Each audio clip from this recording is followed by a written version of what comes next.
बिस्मिल्लाहिर्रहमानिर्रहीम। अस्सलाम वालेकुम।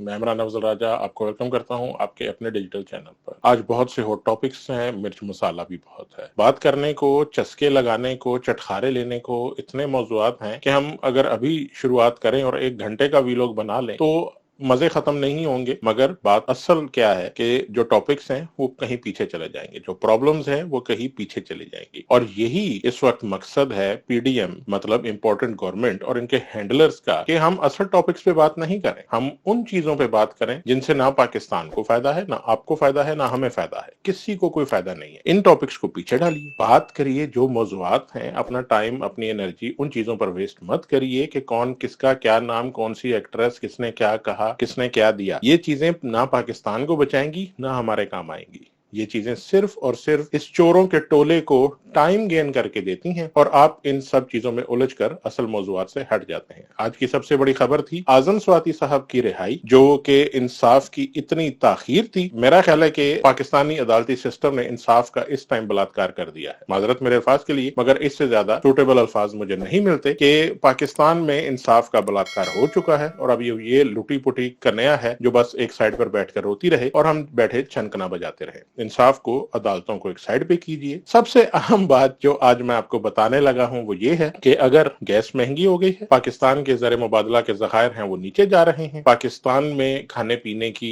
चीजें नहीं मिल रही, पाकिस्तान में जराइम की तादाद बहुत ज्यादा बढ़ चुकी है, पाकिस्तान में चोरी, लूट मार, डाका जनी हद से ज्यादा बढ़ चुकी है। इन मौजूआत पे हम बात ना करें तो हमें ये अलग तरफ लगाते हैं। मगर अब ये याद रखिए, अगर आपने कहा कि आपको बिजली का बिल ज्यादा आ गया है या आपको गैस महंगी मिल रही है तो आप मुल्क दुश्मन है। आपने मुल्क दुश्मनी की है, आप पे केस बन सकता है। आपने ये बातें हरगिज नहीं करनी। आपने नहीं बताना कि नवाज शरीफ, शहबाज शरीफ या कोई इनके हवारी चोरी कर रहे हैं। अगर आपने किसी जर्नैल पर करप्शन का इल्जाम लगा दिया तो समझे कि आप दायरा इस्लाम से भी खारिज हैं और आपकी सजा मौत है। इससे आसान अल्फाज में मैं आपको नहीं समझा सकता कि पाकिस्तान में अगर आपने किसी ताकतवर हल्के के मफादात पर उंगली उठा दी तो फांसी का फंदा तैयार है। या तो आप नंगे होंगे, आपके वीडियो बनेंगे, आपको बिजली मुहैया की जाएगी और ऐसे पार्ट्स में दी जाएगी जहां जरूरत नहीं पड़ती। हमें क्या जरूरत है यार, हमें नहीं चाहिए बिजली। वहां पर घरों में बिजली दे दो भाई, हम लाइटें जला लें, अपन फ्रिज चला लें, वहां बिजली दे दो। आप लोग वहां बिजली दे रहे हैं जहां हमें चाहिए ही नहीं। खुदा जाने ये वापडा का कौन सा इन्होंने एक नया महकमा खड़ा किया है जो इस तरह की सप्लाई देता है। खैर, बात आगे बढ़ाते हैं कि ये इम्पोर्टेंट गवर्नमेंट ये समझ रही है कि अगर आप इन मौजूआत पे बात करेंगे, अगर आप इन टॉपिक्स को उठाएंगे तो उनकी नाअहली सामने आ जाएगी। लिहाजा एक ऐसा कानून बना दिया जाए जिससे कोई इस चीज पर बात ना करे। असल में इन दोनों पार्टीज को, पीडीएम को जिसमें 2 बल्कि 3 मनहूस तरीन पार्टियां, जमीयत उलमा इस्लाम, पीपल्स पार्टी और नून लीग, इन लोगों को कभी ऐसे हालात से वास्ता नहीं पड़ा। इनकी हुकूमत थी 2013 से 2018 तक। सोशल मीडिया इतना स्ट्रांग नहीं था, सिर्फ फेसबुक था। अब ट्विटर भी है, इतनी आवाम ट्विटर पर आ चुकी है, इंस्टाग्राम है, टिकटॉक, सबसे बड़ी चीज टिकटॉक है। टिकटॉक में 2 मिनट में जो ये बयानियां बनाते हैं उसको उड़ा के रख दिया जाता है। इन चीजों से ये खौफजदा है, इनका पहली बार इन चीजों से वास्ता पड़ा। 5th जनरेशन वॉरफेयर के जो चैंपियन बनते थे, ये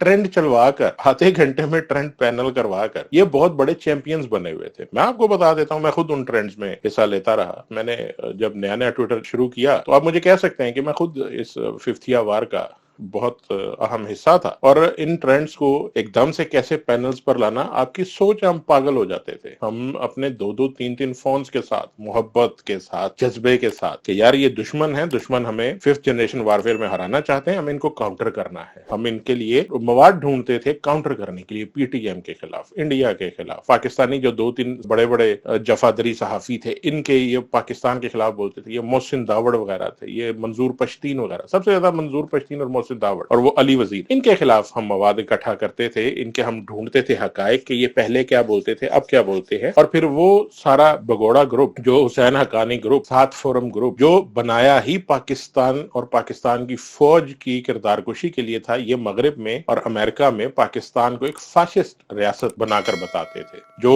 उस टाइम वाकतन गलत था। उस टाइम इस तरह के हालात नहीं थे, मगर अब ये लोग करके बता रहे हैं कि शायद वो लोग ठीक थे। हम इस चीज से एग्री नहीं करते, मगर मगर ये अपने अमाल से खुद उन लोगों को ठीक जाहिर कर रहे हैं जिनको हमने हमेशा गलत साबित करने की कोशिश की। अब आते हैं असल चीज की तरफ। आज का सबसे अहम जो पॉइंट था इमरान खान साहब का इंटरव्यू, जिसमें उन्होंने बकायदा एक चार्जशीट पेश की जनरल बाजवा के खिलाफ। मेरे पिछले व्लॉग में मैंने आपको बताया कि जनरल बाजवा ने कब हालात खराब किए हुए थे और पूरी पाकिस्तानी अवाम ने देखा जब 23 मार्च की परेड हुई और उसके बाद खान साहब के जाने के बाद जनरल बाजवा ने कैसे अपने जो सिक्योरिटी एहलकार थे उनको डांटा, उनको पीछे किया। ऐसा आपने कभी नजारा नहीं देखा होगा, मगर इस बार हमने वो नजारा देखा था। सबसे इंपॉर्टेंट चीज, खान साहब का आज का इंटरव्यू, बाजवा कब से उनकी जड़ें काट रहा था, बाजवा कैसे प्यार से उनकी पीठ में छुरा घोंप रहा था। इन चीजों पर हम खुलकर बात करते रहे, मगर खान साहब खामोश थे। मगर अब वक्त नहीं है। आजम स्वाति साहब ने जो चीजें आज बयान की अपनी जमानत के बाद, आप उनकी तकरीर सुनिए। मैं आपको ये सिर्फ 1.5 मिनट का क्लिप सुनवाता हूँ, आप इसको सुनिए। इंतहाई अहम क्लिप है, इसको सुनिए, फिर इसके ऊपर तबसरा करते हैं।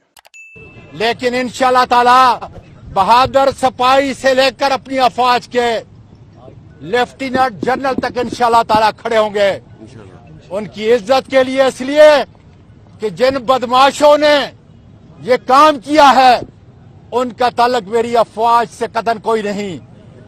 मैं सुप्रीम कमांडर डॉक्टर अलवी से कहता हूं कि आर्टिकल 243 के तहत सारे जितने भी आपके आर्मी चीफ से लेकर सब हैं उनको बुलाएं और कहें कि इस मुल्क के सबसे बड़े लीडर पर कातिलाना हमला क्यों हुआ, सिटिंग सेनेटर को बेलिबास किसने किया। और मुझे यकीन है कि पाकिस्तान का बच्चा बच्चा इंशाल्लाह ताला, और यकीन करो मेरे मुल्क के लोगों, और तुम भी सुन लो जालिमों, कि तुम्हारे नाम पे पाकिस्तान के लोग अपने कुत्तों का नाम लिखेंगे। नफरत, नफरत, गुस्सा और गैरत मेरी जिंदगी का हिस्सा नहीं, मेरे मुल्क के पाकिस्तान की इमानत है। तुम्हारे चौड़े सीने के ऊपर जो बड़े बड़े तमगे हैं इनको देखो, ये मेरे मुल्क के शहीदों की निशानी है, मेरे मुल्क के अजीम लोगों की इमानत है। और मेरे खुद खानदान में सिपाही से लेकर लेफ्टिनेंट जनरल की खिदमत हैं, जिसकी वजह से आज तुम चौड़ा सीना करके उन तमगों को लोगों को दिखाते हो। लेकिन इंशाल्लाह ताला पाकिस्तान तहरीक इंसाफ कभी भी अपने अफवाज के खिलाफ बात तक नहीं करेगी, इसलिए कि वो चंद नौसरबाज दलाल हैं जिसको मैं ISI के पॉलिटिकल विंग कहता हूं। और मैंने आपको कहा है कि 20 दिन आपके हैं, 22 दिन आपके हैं, आपका नाम मिट जाएगा। जी, यहाँ आजम स्वाति साहब मुतालबा कर रहे हैं कि उन लोगों को कटहरे में लाया जाए जो इनके, आजम स्वाति साहब के, खान साहब के, शहबाज गिल के मुजरिम हैं, जमील फारूकी के मुजरिम हैं, अरशद शरीफ के मुजरिम हैं, जो इनकी जुबान बंदी करना चाहते थे। इसमें काफी हद तक ये लोग कामयाब हुए। शहबाज गिल की आप देखिए, शहबाज गिल की इन्होंने जुबान बंदी करवा दी, मगर आजम स्वाति साहब वो खामोश रहने वाले बंदे नहीं है। पठान खून है, वो शख्स मर जाएगा, वो कभी इन चीजों पर समझौता नहीं करेगा। आजम स्वाति साहब की जुर्रत को और हिम्मत को सलाम है, जिस तरह उन्होंने बोला। और इस चीज में पूरे पाकिस्तान में कोई इबाम नहीं होना चाहिए कि ये जो 75 साल से पॉलिटिकल और इस तरह की कौमी मफाद और कौमी सलामती वाली जो ये गेम खेली जा रही है, इस गेम को खत्म होना चाहिए। ये बॉर्डर्स पे जो दहशत गर्दी अचानक से स्टार्ट हो जाती है, हमारे जवान मरते हैं, वो भी किसी की माँ के बच्चे हैं, किसी के भाई हैं, किसी के बाप हैं। इन लोगों की जाने क्या इतनी सस्ती हैं कि हम इनको इस तरह की दहशत गर्दियों में गंवा दें, और हमारी अपनी पॉलिसीज उसके बिल्कुल ऑपोजिट जा रही हैं। हमें क्या मजबूरी है कि चंद टकों की खातिर हम अमेरिका के पांव पड़े। अमेरिका ने हमें, चले मान लिया, अमेरिका ने हमें कितनी इमदाद दी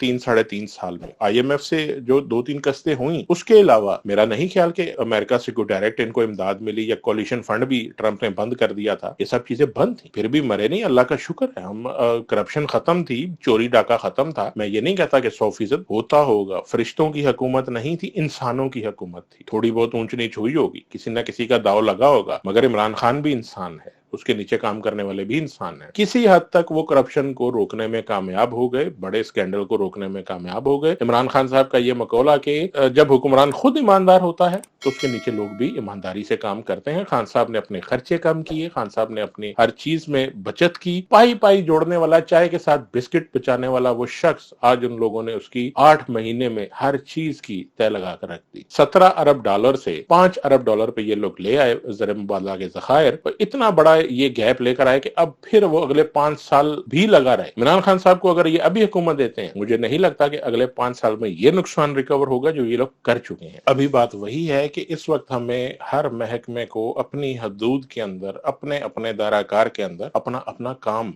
करने की जरूरत है, तभी जाकर ये हालात संभलेंगे। अकेला इमरान खान कुछ नहीं कर सकता, अकेली पीटीआई कुछ नहीं कर सकती। पीटीआई के लोग भी उसी मुल्क का हिस्सा हैं जिस मुल्क का हिस्सा ये तमाम बिरयानी खूर, लिफाफा खूर, हराम खूर लोग हैं। मगर मुझे समझ नहीं आती कि पाकिस्तान की ये तबाही देखकर ये कैसे अंदाजा लगा सकते हैं कि आने वाले 2-3 साल में जो आज ये हराम कमा रहे हैं, इस हराम का रास्ता भी तो बंद हो जाएगा। क्या इनको समझ नहीं आती कि अल्लाह ताला पाकिस्तान को क़यामत तक कायम दायम रखे, मगर ये पाकिस्तान कोई कुरानी सहीफा नहीं है। ये कुरान में नहीं है कि पाकिस्तान ता क़यामत रहेगा जब तक कि हम खुद इसको ऐसा रखने की कोशिश नहीं करेंगे। क्या इससे पहले कोई ऐसी बड़ी इस्लामी सल्तनत नहीं बनी थी जो टूट फूट का शिकार हुई, जिन पर अल्लाह ताला का जो अजाब तो नहीं कह सकते मगर अल्लाह ताला का उन पर से करम खत्म हो गया और वो नाकाम हो गए। तो पाकिस्तान में ऐसे क्या सुरखाब के पर जड़े हैं कि हम हर गलीज काम, हर जलील काम करने के बावजूद पाकिस्तान क़यामत तक कायम दायम रहेगा? क्यों? हम लाडले हैं, हम उस कौम से ज्यादा लाडले हैं जिन पर मनसलवा उतरा था? ऐसा हरगिज नहीं है। हमें इस पाकिस्तान को अगर कायम दायम रखना है तो कुछ अपनी हरकतें ठीक करनी होंगी और कुछ उन लोगों की डंडे के जोर पर करवानी होंगी जो इस वक्त अपनी हरकतें ठीक करने पर तैयार नहीं है। अगर ये लोग ऐसा नहीं करेंगे तो ये पाकिस्तान के साथ साथ हमारा और हमारे बच्चों का मुस्तकबिल भी दाव पर लगाएंगे। हमें इसको कैसे रोकना है ये सबके सामने है। अगर आपने इन चुटकुलों में, आपने इन अदाकाराओं में, आपने ये चटपटे मसालेदार गॉसिप्स में टाइम गुजारना है और अपने असल मकसद से हट जाना है तो फिर माजरत के साथ आप नए पाकिस्तान के साथ अपनी आजादी को भी भूल जाइए। फिर यही है कि हम 400 रुपए का भी पेट्रोल खरीद लेंगे, हम 600 रुपए का आटा भी खरीद लेंगे, हम 15-20 हजार गैस का बिल भी भर लेंगे और उसके बाद 40-50 हजार तक बिजली का बिल जाता नजर आ रहा है। ये भी आप इंतजार फरमाइए। एक छोटा आम घर 200-250 यूनिट वाला, उसका 18 से 20 हजार रुपया बिल आ रहा है। जिनके 500 से ऊपर है इनका 35-50 हजार रुपए बिल चला जाएगा। ये बार बार खबरदार किया जा रहा है और ये बात मैंने आज से 6 माह पहले की थी कि तवानाई का बहुत बड़ा बहरान नवंबर-दिसंबर में आएगा और हम सब देख रहे हैं कि ये क्या चल रहा है। तो पाकिस्तान कायम है तो लूट मार भी चलती रहेगी, आपके दाव भी चलते रहेंगे। कम से कम पाकिस्तान की सालमियत का तो ख्याल करें। हर बार ये बेगैरती नहीं चलेगी कि आप अमेरिका को सब कुछ बेच दें और उसके बाद फिर अल्लाह का करम होगा, फिर कोई आएगा, आप 10-15 साल में बेवकूफ बनाएंगे और उसके बाद आपका फिर आगे भी दाव लगा रहेगा। वो टाइम चला गया, अब वो टाइम नहीं है। मैं आप सबसे इजाजत चाहता हूँ। अल्लाह ताला हम सब का और पाकिस्तान का हम नासिर हो। अस्सलाम वालेकुम।